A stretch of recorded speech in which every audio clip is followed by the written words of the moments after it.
It's a bit late in the day and I've just got round to having dinner. I've just plated it up, but I wanted to jump on because actually what I've done here might interest you as well. My name's Dominique Ludwig and I'm a nutritionist. So one of the really quick swaps we can do to increase the plants in our diet and increase fibre, and also if you're worried about your blood sugar control or you're wanting to control your weight, is to switch out your rice for peas. So I've done this here. I've got this amazing chili, and what I've done is, because I'm also wanting to reduce the amount of red meat I'm eating, and I don't eat it very often, what I do when I make a chili is I use 500 grams of organic mince, 250 grams of beluga lentils, and 2 tins of kidney beans, and 3 tins of tomatoes in there. And I also put peppers and carrots and all sorts of things in there.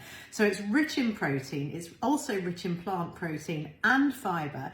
If I've switched the rice for peas, I'm going to get even more fibre in there. It's going to keep me fuller for longer. It's got all my plant proteins, plenty of fibre, smaller amounts of red meat, but still got a really big bang for its buck. And I've also got some really healthy fats and avocado on top.